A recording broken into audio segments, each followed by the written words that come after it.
the cycle of poverty. Beneficiary Asif Gentles expressed heartfelt gratitude to the NHD, particularly acknowledging the loan processing officers for their dedication and attention to detail. Through their diligence, we were able to boldly and confidently walk across this stage, beaming with pride as we collect today our land titles.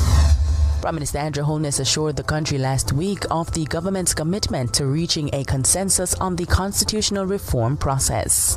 I would like to say to the Jamaican people that the efforts that the government has made is not in vain, that we will continue to pursue consensus, because the truth is that you cannot disturb the constitutional and governance architecture of the country without consensus.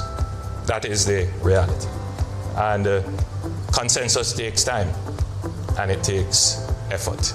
The Prime Minister's statement is against the backdrop of the opposition's stance not to sign a report that was done by the Constitutional Reform Committee CRC, which includes members of the opposition. The report is now being reviewed by Cabinet, and when completed it will be tabled in Parliament along with the government's conclusion. The government says it will not engage in the politicization of the reform process or contribute to undermining its integrity. Violent behavior in schools was also on the Prime Minister's agenda in the past week. He instructed the Ministries of National Security and Education and Youth to undertake an immediate reassessment of the security risk at all schools. This is to identify institutions that are at risk and direct resources accordingly. We have already started to increase the number of case managers that would be available for community intervention and school interventions through the Ministry of National Security.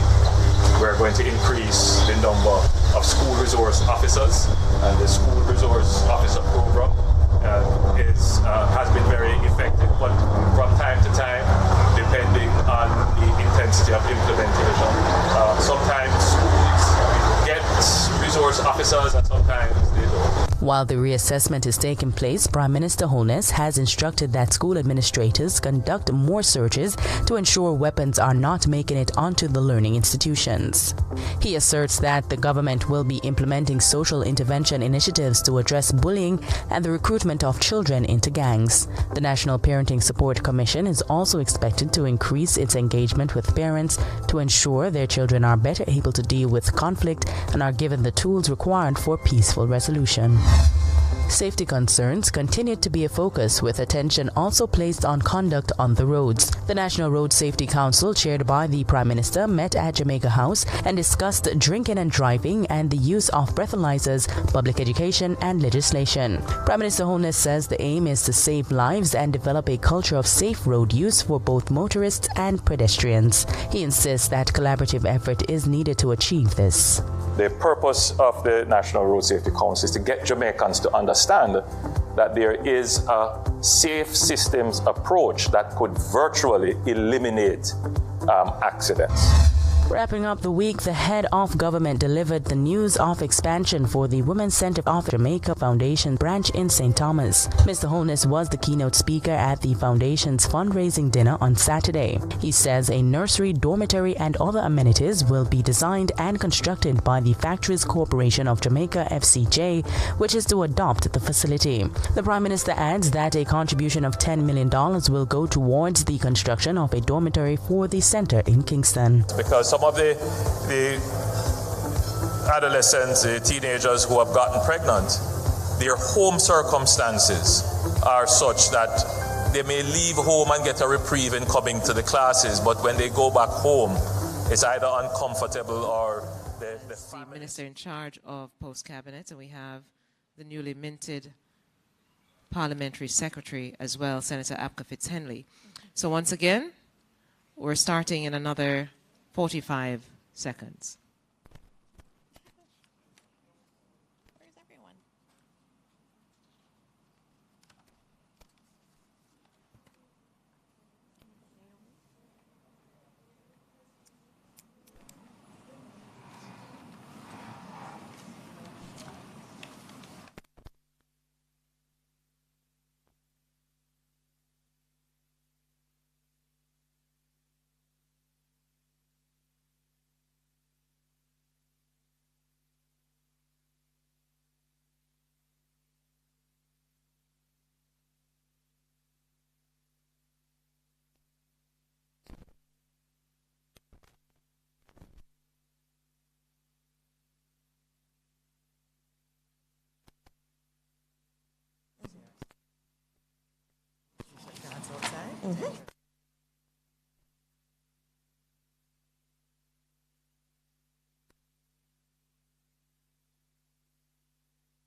Good morning, Jamaica, and welcome to this week's post-cabinet press briefing. I know it's weird to see me and not to see Minister Morgan, but I have to start by thanking Minister Morgan for his 2 years leading this information portfolio. And I also want to note that when I became a minister a year ago, it's been 1 year, he was one of the first persons to reach out to me. He was one of the first persons to help me to understand how cabinet works and the inner workings of cabinet. So I do see him as a friend. He has done tremendous work in making this post-cabinet press briefing as professional as it is today. I looked at some post-cabinet press briefings from many years ago, and you can see the increase in the quality of the production, and of course that's also thanks to the JIS team, and I want to acknowledge all the work they too have done with Minister Morgan. And so I see my role here as basically building on that foundation that he has built, and I thank him for having built such a strong foundation for me to continue this work. In terms of our schedule for today, we are going to be having our Minister of Legal and Constitutional Affairs, and she's going to be joining us to talk about the most topical thing, which is constitutional reform. And she will be coming up a little bit later. We have some persons in our audience that I have to acknowledge. I have to acknowledge newly minted, or well, to be minted later today, our lovely Senator Abka Fitz-Henley. I welcome him here today, and again, I am so proud of him and so happy to see his elevation in this way. We joined the Senate at the same time, and I know he will contribute a lot in his new role. I want to acknowledge also my Permanent Secretary, Ambassador Rocky Mead. I saw the Permanent Secretary in the Ministry of Legal and Constitutional Affairs, but I see the Attorney General here too, and I have to acknowledge, and we have some members of the Constitutional Reform Committee here with us today. We have Dr. Elaine McCarthy, and we also have Nadine Spence with us, and I think more members may join us as we go along. Now, as I take over this role, I want to note to all our members of the media that this press briefing is something that's very important to the administration. We believe very strongly that it is important to talk about what the administration is doing. And my commitment to you is that I will be open. I will give you as much information as I have. Where I do not have the information, I will get back to you. But just know that this is something that is seen as an important part of getting our message out to the people of Jamaica in relation to our work.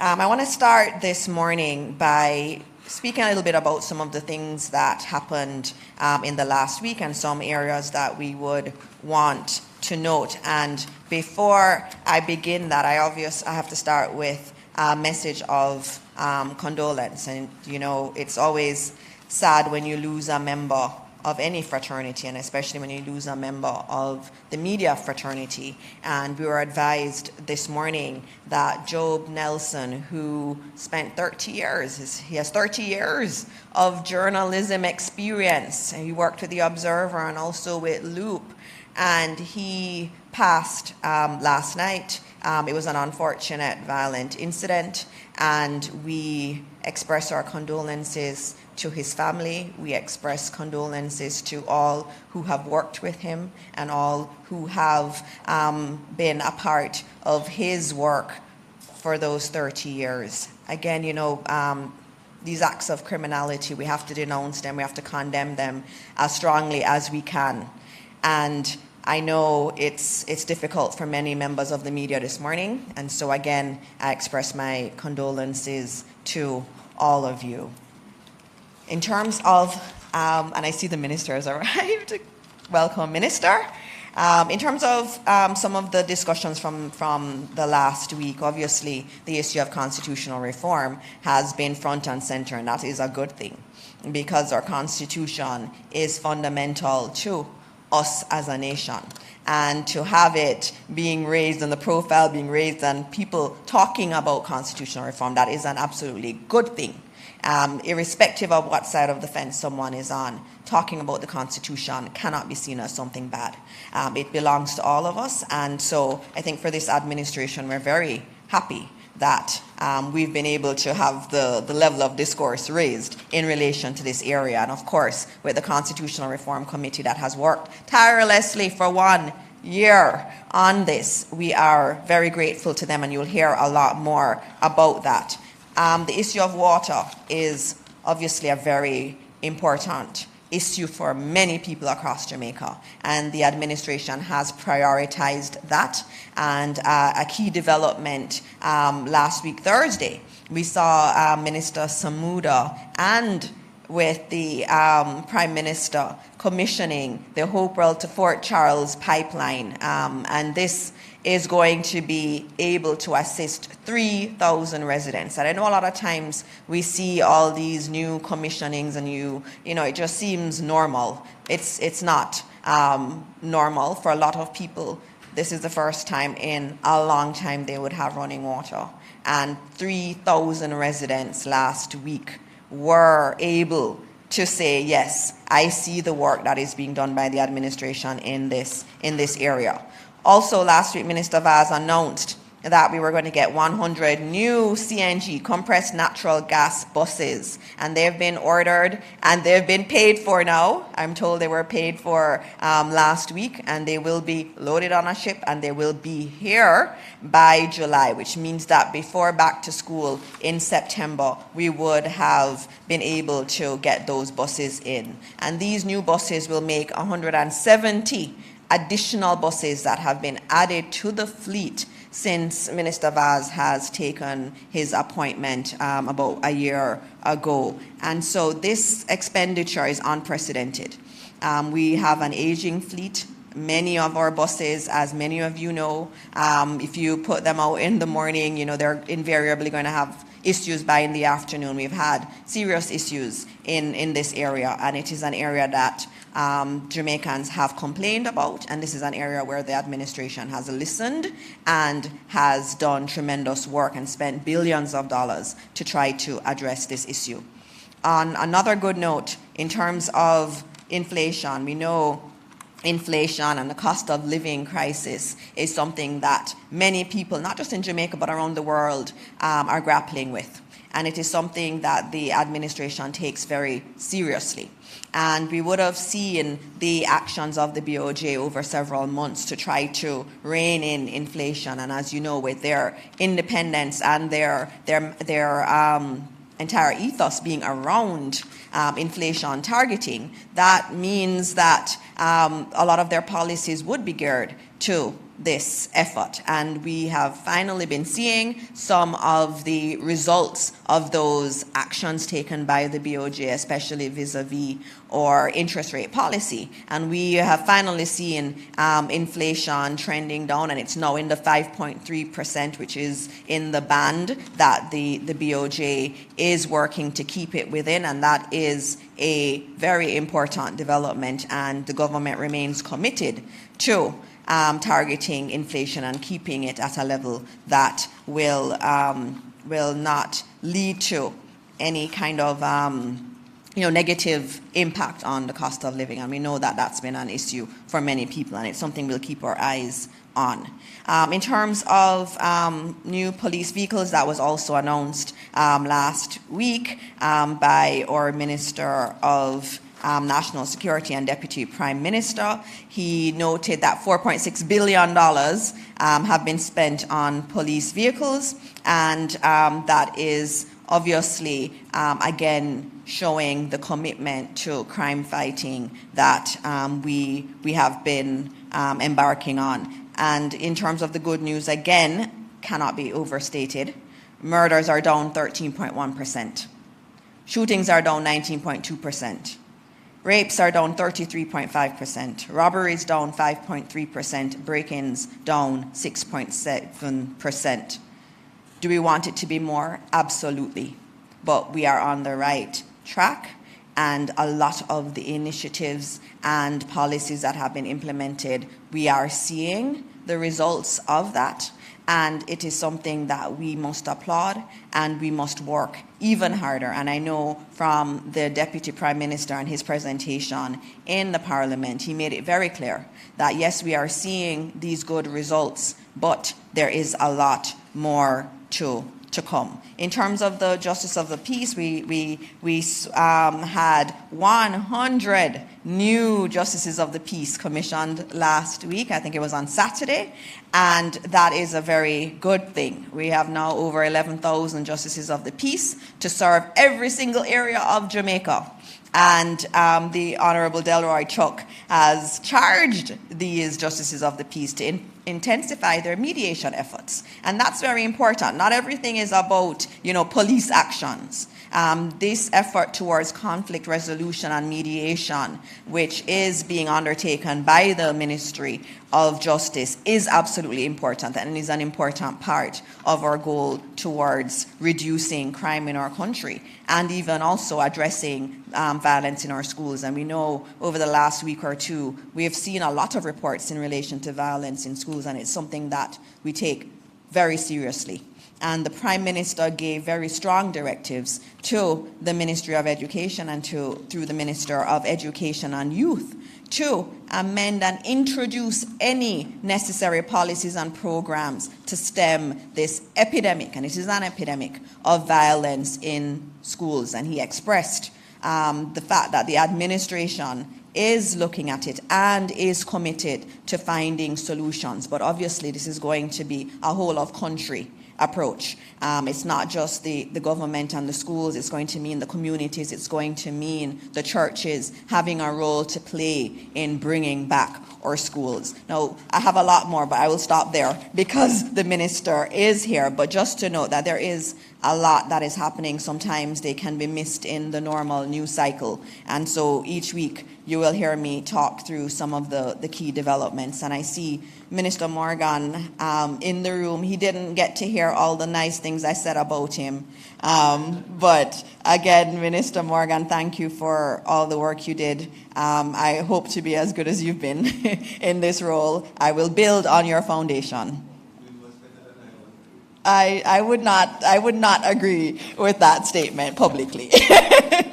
All right, and so I'm going to now move to our guest for today, which is the Honourable Marlene Malahoo Fort, our very learned, effervescent, wonderful Minister of Legal and Constitutional Affairs. She is going to be speaking today about the awesome work of the Constitutional Reform Committee. And we know the report was tabled yesterday in Parliament, and many of you may have had a chance to look at it. And so today we will be going through the work that has been done, the tireless work that has been done, and the consensus that has been built over many years. And we will also be able to take some of your questions. Minister?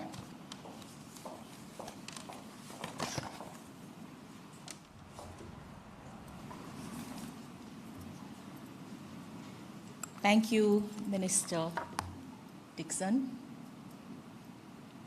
May I offer you my congratulations on assuming the responsibility for information, and also to congratulate Minister Morgan for the work he has done. And I see that you are being ably assisted by our new Parliamentary Secretary, Mr. Abka Fitzhenley. And you know, the Parliamentary Secretary is really a junior minister, for those who don't know. But I am so very pleased to be part of this team committed to serving our people well and ably. So good morning, everyone. Week 2, and I'm even more pleased to report progress on the work being done to reform the Constitution of Jamaica. This morning, I am joined by members of the committee, and I will invite them to stand with me because I know that you have your questions, and we will do our best to answer those questions.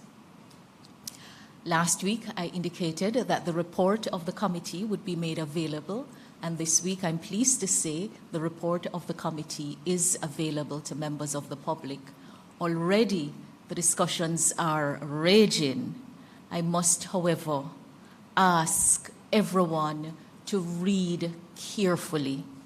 Read and reread, because already I have seen some inaccurate reporting, and I believe it is because of the eagerness to make comments on what is in the report without going through the sections fully. So my first message to everyone listening, whether here at home or overseas, is that you read the report of the Constitutional Reform Committee on the transition to the Republic of Jamaica and other matters carefully. If you need clarity, please seek clarity. We know that there will be other views. We know that you will be reasoning through the recommendations and you will want to have your say. So be assured we are listening very carefully. I have with me the learned Attorney General, Dr. McCoy. Will you please come? Member of the committee. My co-chair actually is where I should have started. Dr. Mead, Ambassador Mead. There are so many titles for my able co-chair. Dr. Spence, who is the chair of the Public Engagement and Communications Subcommittee. Dr. Elaine McCarthy, the outgoing president of the Jamaica Umbrella Groups of Churches. We have Mr. Sujay Boswell, who is our youth strategic engager, advisor, and so much more. Oh, the young people bring a different approach to the work. Mr. Boswell has been polling left, right, and center at the drop of a hat. If we want to get the views of the young people on any of the many issues, he runs a poll. And even after the report has gone in, he has done some polls and in fact has written on behalf of the many groups that he has been engaging with. He has written letters to the Prime Minister and the leader of the opposition. We also have the liaison officer for the committee working between the Secretariat and the committee, Mr. Chris Harper. Chris has done an amazing job, and very often we do not see those who work behind the scene, and we take for granted what has been done. Able and competent, and I'm so pleased to have Chris as part of the team. He will not join us because he's not a member of the committee, but he is there and he is as good to answer any of the questions that you want as the committee is. Last but not least is my permanent secretary, Mr. Wayne O. Robertson. P.S. Robertson is a joy to work with. Dr. Lloyd Barnett, our local expert, is on way, and he will be joining us. So, ladies and gentlemen, the report has been tabled in the Parliament as a ministry paper, and it has a summary of the recommendations. You should see that it is as clearly and simply written as is possible, dealing with this technical subject matter. This now enables us to have very focused conversation on the matters for reform in phase one. I think what we have been saying all along to members of the public, that there is a logic to the approach we have taken. It will become clearer to you. Now, many have said to me, Minister, I'm just understanding what you were saying. Sometimes you really have to have faith that those who are entrusted with the work is doing it the right way. And even if we disagree, even if we have other views on the matter, we need not be contentious in expressing those views, because I believe that we are working for our beloved island home. With that said, I'm going to invite my co-chair to say just a little again about why we proceeded the way we proceeded as things are becoming clearer. Thank you so much, Minister, and my congratulations to Minister Morris Dixon as well, and Parliamentary Secretary Fitzhenley. It's been an interesting experience working on this very significant project.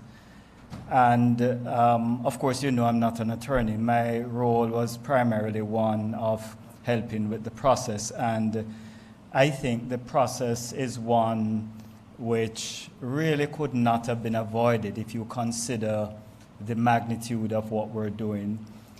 So constitutional reform involves a significant number of issues.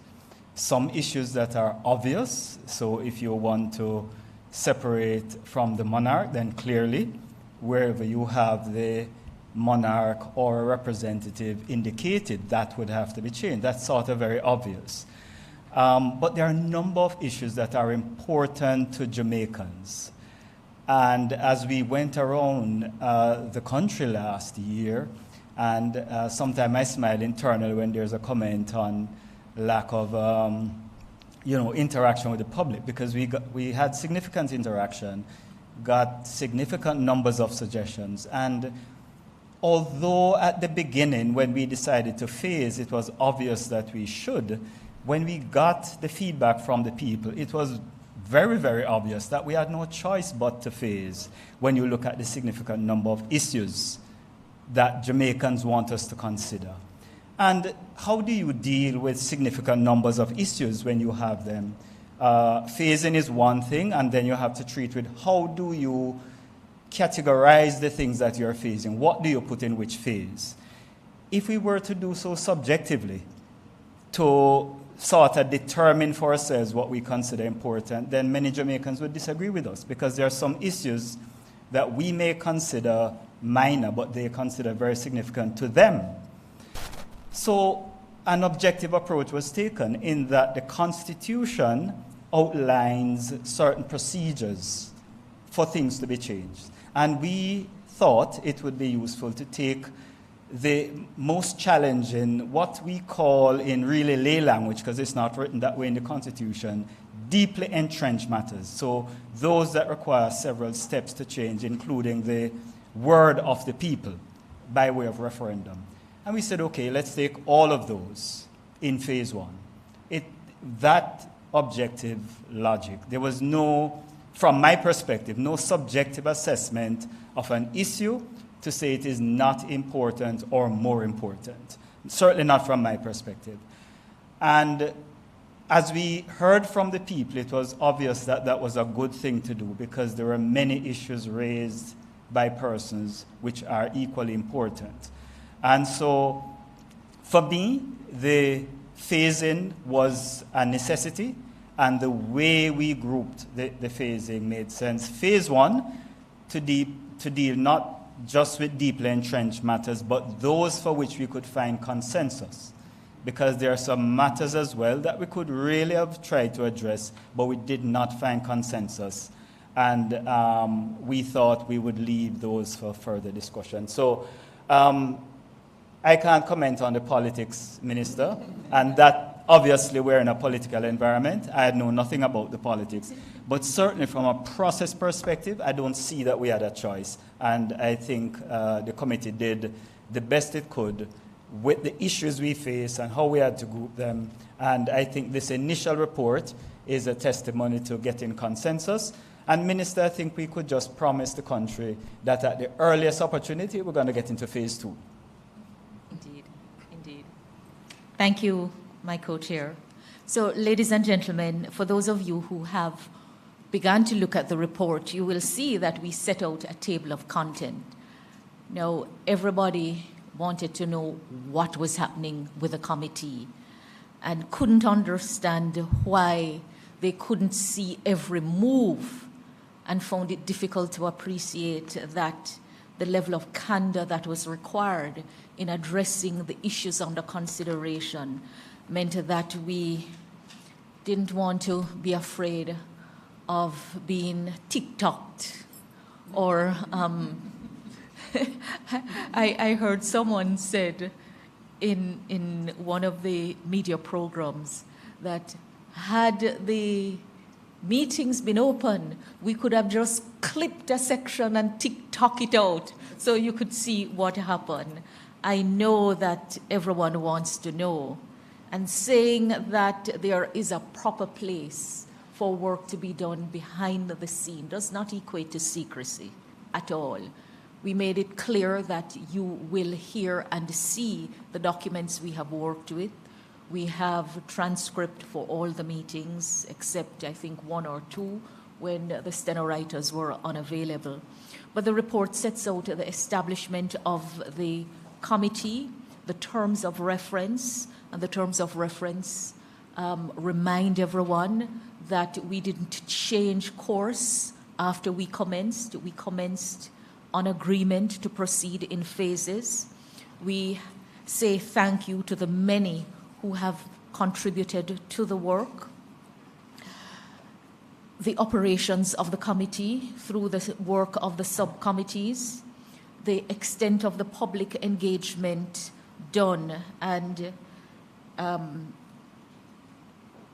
we first met on March 22, and we held over 38 meetings leading up to the preparation of the report. 5 town hall meetings, over 80 other stakeholder engagement sessions were facilitated both face-to-face and online. The town hall meetings were held in each county within the parishes of St. James, St. Elizabeth, and Westmoreland, Manchester, and Portland.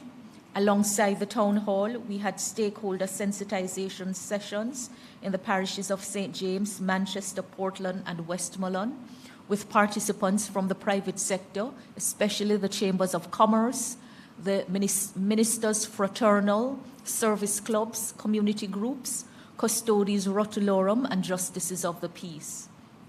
Alongside this, the Legal Education Division of the Ministry of Legal and Constitutional Affairs engaged in over 200 sessions with civil servants across 38 ministry departments and agencies over a period of 11 months. In fact, there were 42 sensitization sessions with over 2,000 public servants.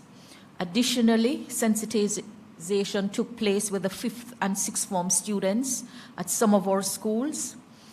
Following different rounds of interface with the public, the CRC issued 2 separate sets of publications in the Jamaica Gleaner and the Observer on June 4 and September 21. The first was a call for submissions to enable the committee to consider any constitutional reform-related matter of particular importance to any member of the public or any group. And the second was a list of all the issues raised in the submissions and other commentaries which were considered by the CRC. And we ask whether there was any other issue that you would like to have us consider. And believe me, ladies and gentlemen, working with what we had, we engaged.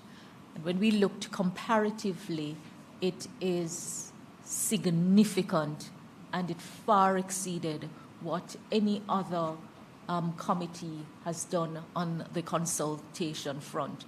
But I got it that those who felt they should have been a part of the committee did not think that what was done was enough. And this is something we will have to work on as a nation. The fact that you are not personally part of something doesn't mean you have to decry it. It doesn't mean it is not good enough, because we're all working for a cause. Then we had our members participating in radio and television programs on RGR, IRI FM, Mellow, Cool, Love, Fire, Edge, Power 106, Fame, Gospel Jamaica, Nationwide News, Rebel Radio in the US, Television Jamaica, and CVM. And we did some 30 seconds public service announcement and a jingle.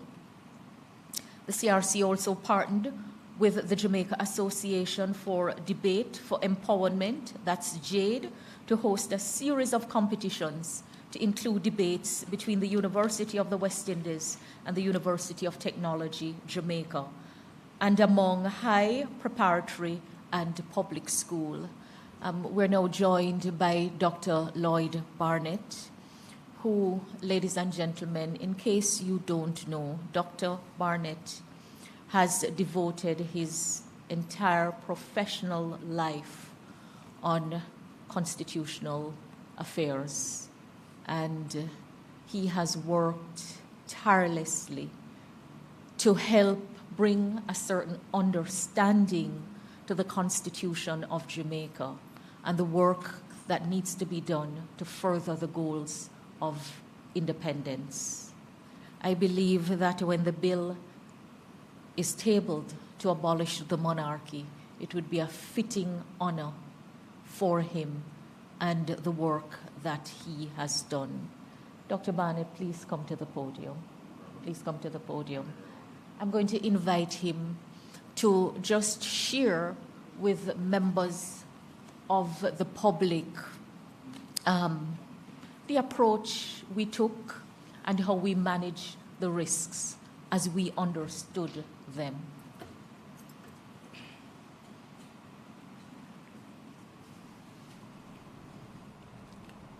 Morning, fellow Jamaicans.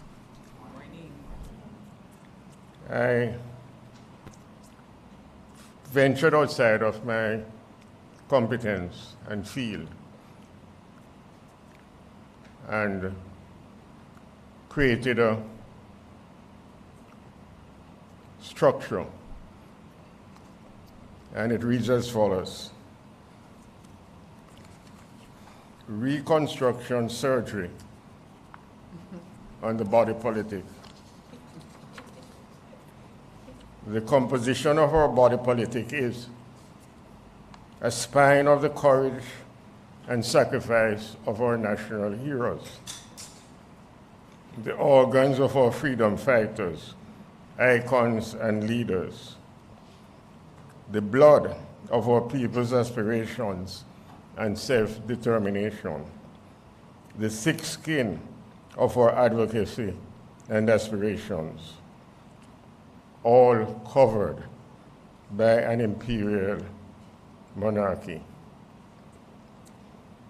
We are now preparing to initiate the process of transformation by the removal of the imperial outer layer.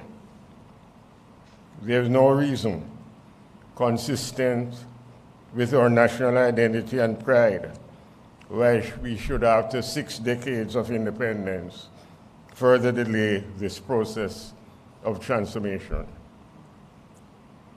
In this theater of national consciousness, let us, with the instruments of patriotism and mutual respect, combine our skills in the desired reconstruction and transformation. The Constitutional Reform Committee has spent the last year in pursuit of these objectives. It has tabled or provided a report to the Cabinet, which consists of over 50 sets of recommendations. Some of those 50 have subdivisions. And to a great extent, it appears to us that most of those recommendations have support of all relevant parties, including the parliamentary opposition. And as you well know, in the last 2 days, we have been focused not on the consensus, but on the divisions. And although the divisions are, in the context of the totality of constitutional reform, fairly limited, we have concentrated on divisions rather than unity.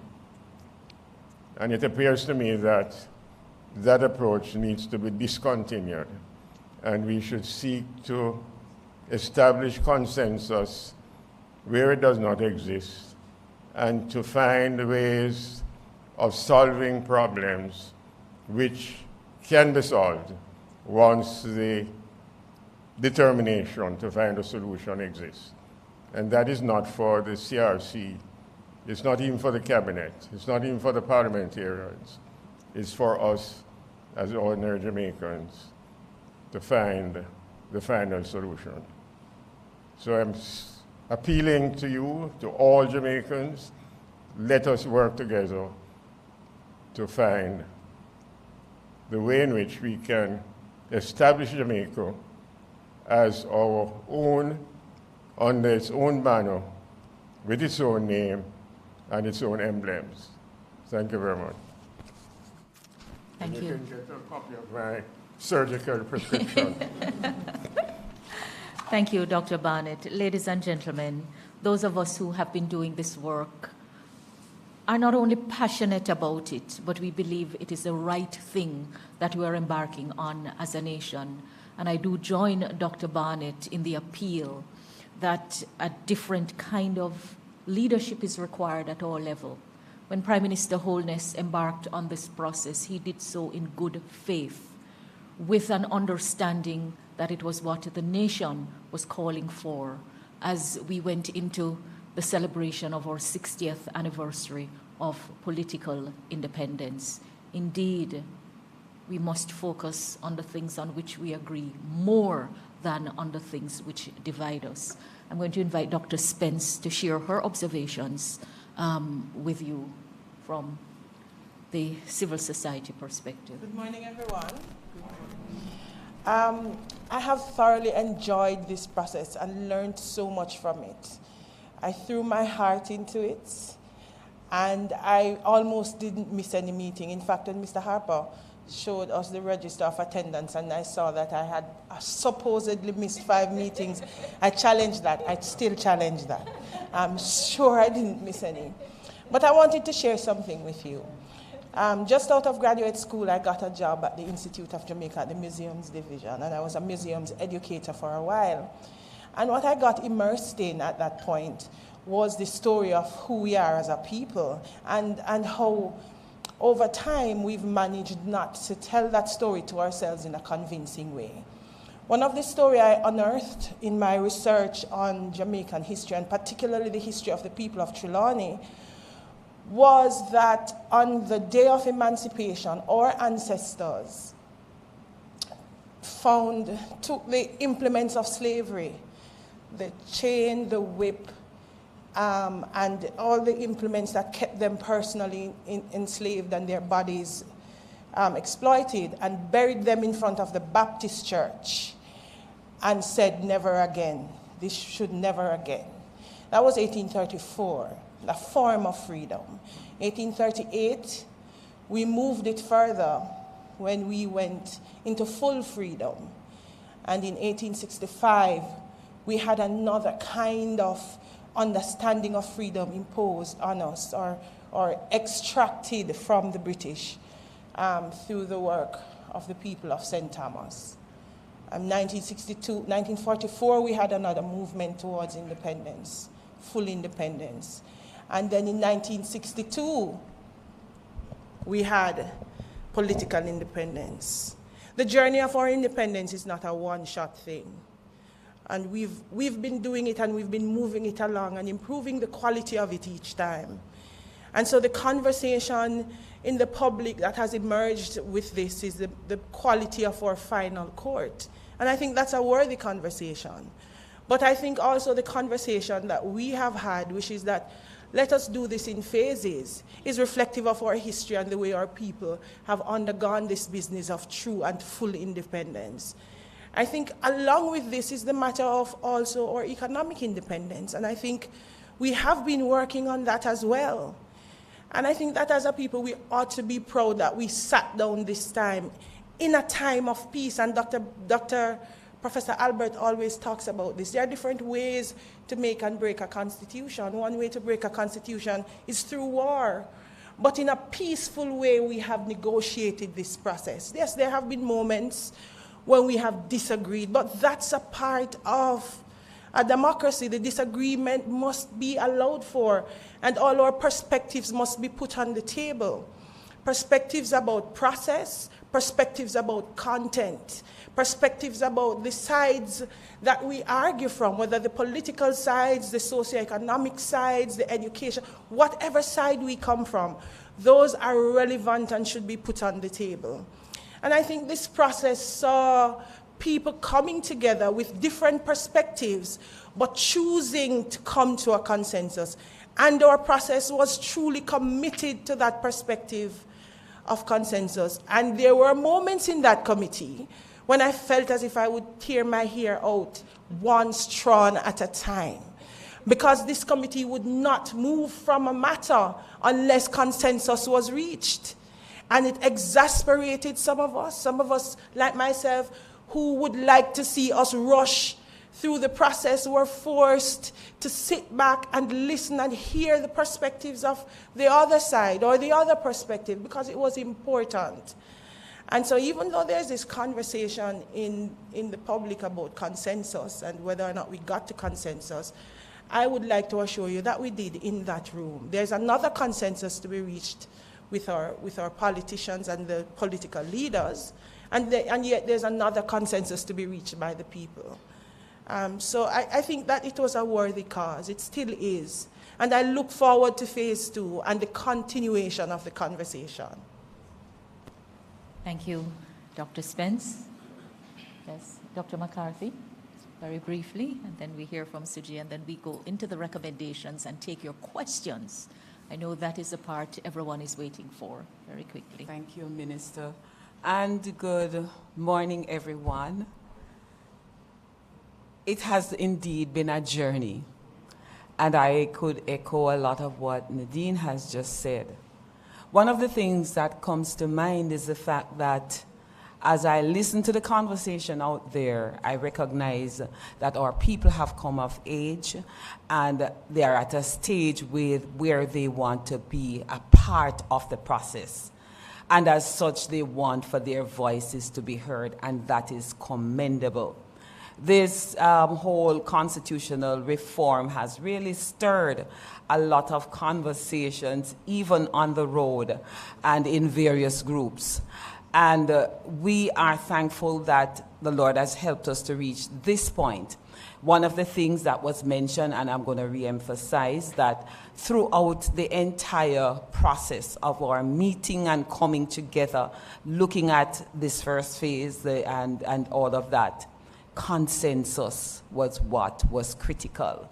And so all of the recommendations stated in the report that is now available to the public was reached by consensus by everyone in the committee. We had government representatives, we had members from the opposition as well as from the other groupings. And we respected the views of each other and discussed until we could come to a consensus. And I do hope that, as we look at getting through this first phase, as was mentioned by Dr. Spence, the question of the court is very critical. And I think now that the report has been released, this is now going to become a very robust discussion where members of the public need to understand the various options that are available for us as it relates to our final court. So the whole process of further educating our public, that is critical. We have worked out a strategy where that is concerned. We have done some work in educating persons, but still there is much more to be done. And so I really am thankful that I was a part of this process. I have been in a learning environment, and I am thankful. And I pray God that at least the objective of that point of agreement that we all have more or less come to in terms of moving the monarchy, that will happen. Thank you. Thank you, Dr. McCarthy. Sujay, very quickly, and then we are going to take questions. Yes. Good morning, everyone. I come from a community in St. James, Glendavon, and commonly one of the things I hear is a study thing set. And this reform process is an opportunity to show young Jamaicans that that is not how the things are set. We've had in our history many times when our political parties are divided on issues. And because of that, it sets back the progress of our country.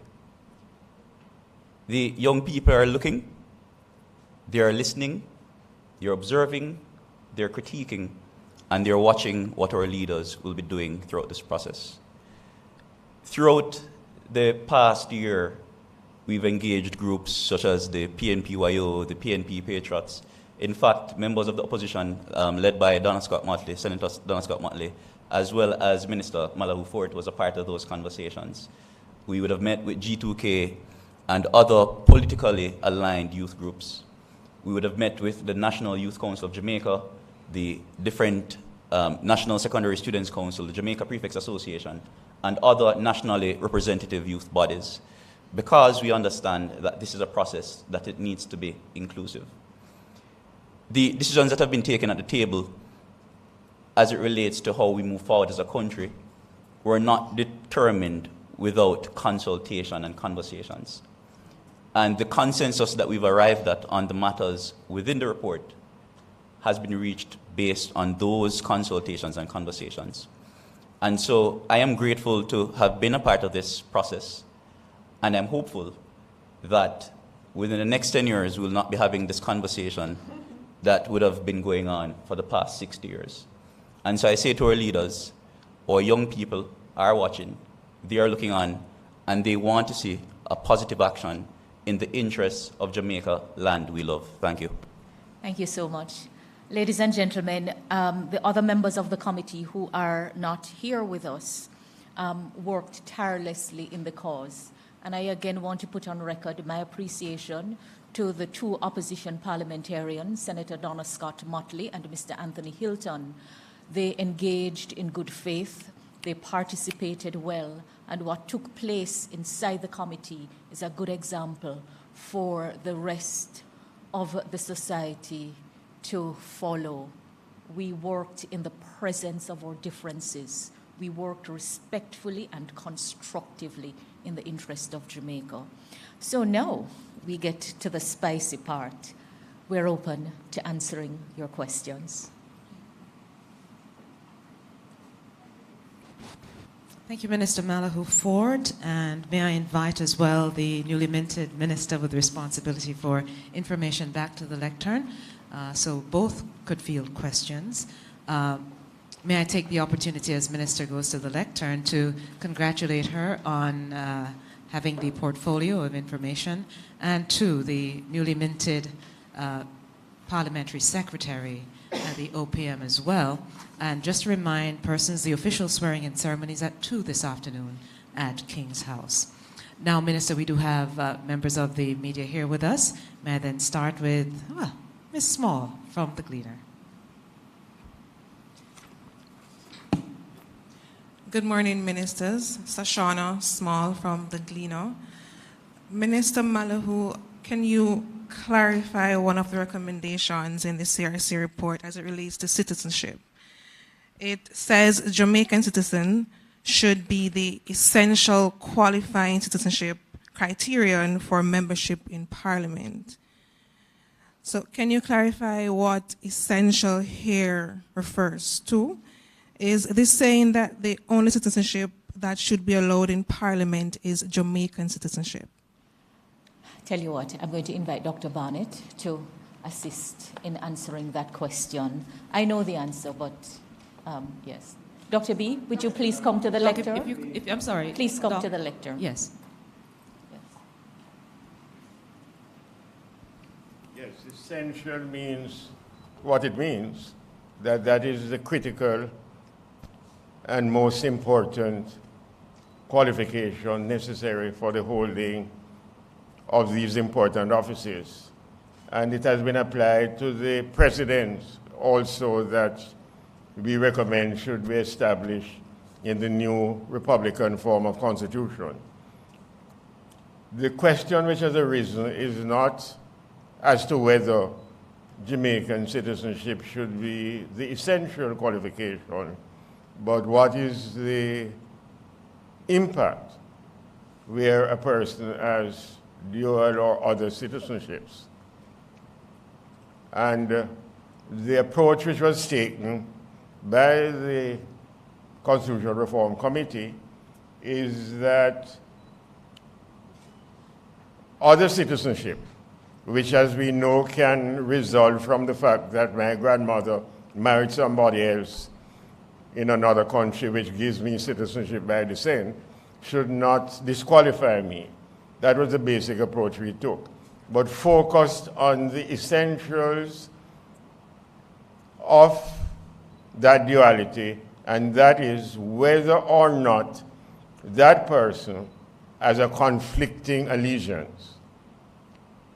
And we know that there's a Jamaican decision which says it's not merely possessing dual citizenship that is the relevant criterion, but whether there is conflicting allegiance. Because we took the view that if a person is representing Jamaicans in our parliament, then that person cannot owe a duty to another state, which may sometimes come into conflict with Jamaica's interests.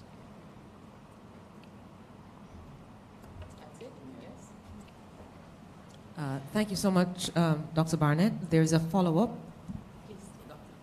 Dr. Barnett, but given the conversation that has been taking place in the public relating to dual citizenship, should we therefore then amend the Constitution to allow for parliamentarians to only have Jamaican citizenship to sit in Parliament? Well, that is something which, as you see, has arisen since our report was submitted, in the sense that when we examine the matter, we examine it in the context of established principles and almost an established national consensus on what is the proper test. And so we extended and applied the test in the recommendations which we made. So this new dispute, call it that, which has arisen in relation to whether the nominal holding of citizenship, let me call it that, should be a disqualification, is one that we did not consider in that context. We dealt with the substance.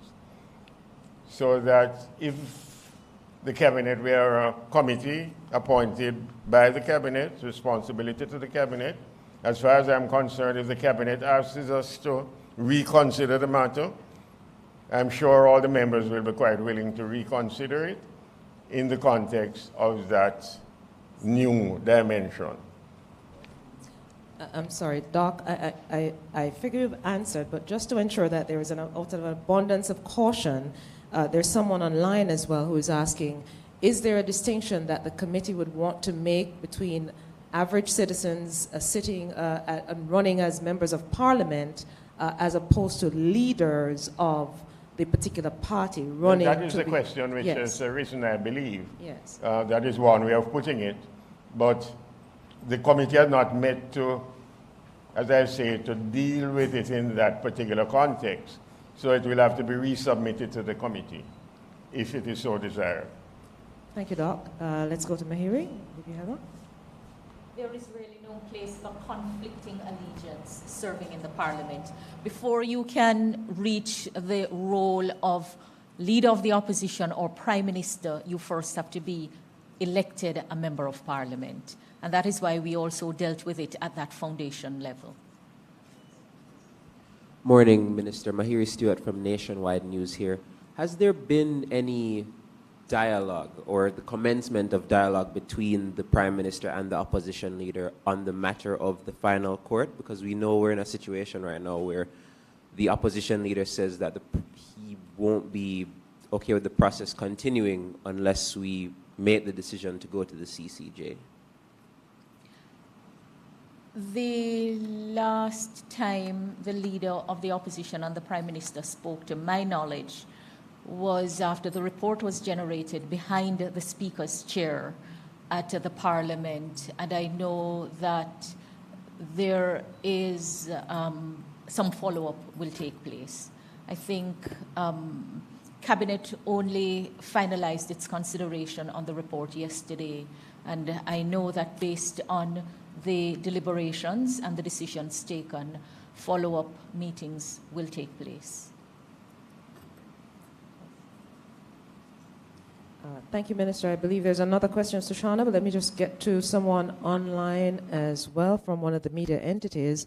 Minister Dixon, would you be able to provide a specific timeline for the, thank you so much, Dr. Barnett. Would you be able to provide a specific guideline, says the questioner, on exactly when the buses will arrive as opposed to a roundabout time, according to the speaker? The plan, I mean, I'm obviously not responsible for the ship, but it was being loaded on the ship, and the ship is expected to arrive in July 2024, which will be in time for the September back-to-school period. Thank you so much. Shauna? Good morning again. Minister Dixon, two questions. Sure. Is the government concerned about how Minister Darrell Vaz's comments regarding Mark Golding's personal information and his further declaration that nothing is secret could undermine the government's push to build trust in an already low-trust society, especially as it relates to data protection? And the second question is in regards to the Artificial Intelligence Task Force that was established. What is the update? Has the force generate any kind of report as yet? All right, thank you for those two questions. I'll start with the question in relation to data privacy. And I think this is the administration that has been the most committed to the concept of data privacy. We've done a lot of work in promulgating the Data Protection Act, and that was coming out of listening to the people of Jamaica who had legitimate concerns about the privacy of their data.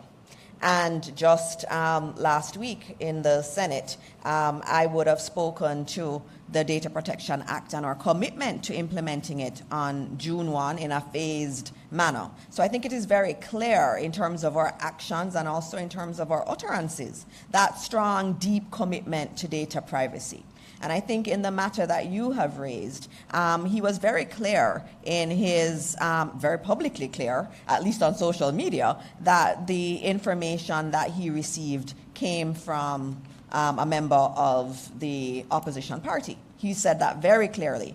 We have not seen a breach of data in this instant. I believe what he may have been saying when he said that nothing is secret is that when you are a public official, there are always people who know things about you, and there are always people who, for whatever reason, may pass information on you. And I think that's what he means, because there is no way that he would be saying that, it's okay to breach privacy, because he is the minister that had oversight for the Data Protection Act before it came to the office of the Prime Minister. So he's very seized of the rules, and I have no doubt that he would not have tried in any way to breach the data privacy rules, because he has been such a critical part of promulgating those rules. And so it's important that when we have these kinds of discussions, that we don't kind of build on that low trust environment situation that we have. The reality is a lot of money has been spent on data protection and data privacy. And when we start on June 1, I made it very clear there is no exemption for government entities. There is absolutely none. The administration has been clear that all government entities have to comply with the Data Protection Act. And that says how important data privacy is for us. On the second question of the Artificial Intelligence Task Force, I'm glad you asked that, and that means that I need to bring them here to talk to you too. The AI Task Force was formed last year, August. They know that their report is due at the end of July this year. So we are expecting a report. They did an interim report which looked at the areas that they will be focused on. They'll be looking at media and the use of AI in the media. They will also be looking at AI in education. It will look at the impact of AI on many different sectors in our country and how we can benefit from it and how we can also mitigate against some of the negatives around artificial intelligence. But they're working. They have many streams that are working. I think one of the things I'm most proud about with the AI task force is that Jamaicans, when it had been announced and you had put it in the media, all the media houses had noted that there was going to be a task force. We received letters from regular Jamaicans who said, I have experience in this area. And we actually appointed them to the committee, not knowing them, but just seeing their CVs and knowing that they had this interest in supporting Jamaica. So we look forward to their report in July. Thank you so much, Minister, and especially that update on ensuring that the robustness of the cybersecurity element is kept. Yes. Mahira, we have a final question from you, and then we wrap up, Minister. Thank you. Morning again, Minister. Is there any word on when the bill to replace the monarchy will be tabled? And the second question I have is whether or not the establishment of a joint select committee will come into play or whether or not it's being contemplated. Cabinet has approved the issuance of drafting instructions for the preparation of the bill. So we're now going to be preparing those instructions based on what will be implemented from the recommendations. There is work to be done, but we are working because we believe that we must go forward. We must go forward. It is the right thing to do. We are agreed that the monarchy should be abolished and a republican form of government be established. I am keeping faith that the quarrels will die down, that the wounds will heal, and that our leaders will find the maturity that is required. I believe that we must lead and look beyond elections and continue to hold the interest of the nation before us. I believe that we cannot fail as others behind us have failed, and it is our hope that those who come after us will find us faithful. So when I speak for my sectoral presentation, the nation will get some clear indication. We will reconvene, if not as a full committee, but certainly for the drafting strategy and the public engagement and communication subcommittees to continue the work to get the bill ready for tabling in Parliament. And we will work on the other areas that we must work on to arrive at consensus, because the framework of the Constitution rests on consensus. And I am keeping faith that we will find what it takes, because if we do not at this time, I don't know when else it will happen. This is a righteous cause, ladies and gentlemen. And, the universe will come to the rescue when the cause is righteous. I am keeping faith that we will proceed. Thank you, Minister. Thank you so much as well to the members of the CRC. And as I hand over to Minister Dana Morris-Dixon, may we once again extend our condolences to members of the media fraternity on the untimely passing of Job Nelson. Job was indeed a very bright light in media, and he will certainly be missed. Thank you, Naomi, and thank you for all the questions that you had. I have to thank the Constitutional Reform Committee, and you saw that these are independent individuals who have given a lot of service to Jamaica, and we thank them, and we really hope that we'll be able to continue on the process. As I close, I remind you that it is Labor Day tomorrow, Thursday, May 23, and the theme is Ramp Up the Access, Show That You Care. And in 2021, the administration passed the long-awaited regulations for the Disability Act. And so this administration has demonstrated its commitment to persons living with disabilities. And this Labor Day, we are going to be doing a lot of initiatives across the country that are aimed at showing that we believe in accessibility, and we believe deeply that every single Jamaican matters and every single Jamaican must have access to services. And our national activities will be taking place at the Institute of Jamaica, and I look forward to seeing many of you there. Happy Labor Day when it comes, and I know it's not a vacation, it's a day for us to serve our country, and thank you all. Jamaicans are being urged this Labor Day to demonstrate care for the disabled, the elderly, and the vulnerable. Labor Day will be observed on Thursday, May 23, under the theme Ramp Up the Access, Show That You Care. Minister of Culture, Gender, Entertainment and Sport, Olivia Grange, says the government is committed to accessibility for all. She was addressing the recent Workers' Week and Labor Day launch held at her ministry's office in Kingston. I'm happy this year's focus for Labor Day is on caring for persons with disabilities, caring for the elderly and the vulnerable by providing access for all. It is about access to buildings, to health care, to education, to every element of the nation's goods and services for all, without exception. The national project this year will improve access to the country's oldest culture and heritage institution, the Institute of Jamaica. Founded in 1879, the Institute is a repository of the nation's information on culture, science, heritage, and traditions, with its museums such as the Museum of Jamaican History, the Jamaica Music Museum, and the National Gallery. In addition to the national project, each municipal corporation will also select and work on a parish project in keeping with the theme. Each division will receive an allocation of $200,000 for Labor Day project in each division right across the municipalities. The mayors will get $275,000 and $500,000 will be provided to each municipality for the National Labor Day project. Among the many government agencies participating, the Heart NSTA Trust has an island-wide plan.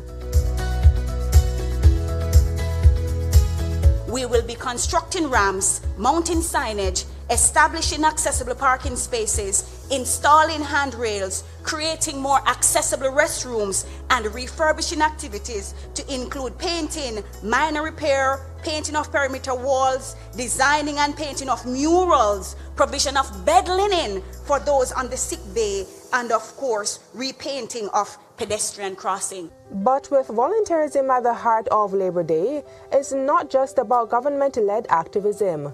Representing the local government minister at the launch, his permanent secretary encouraged the public to collaborate and improve their communities. This is an important theme that goes beyond the categories of persons it identifies.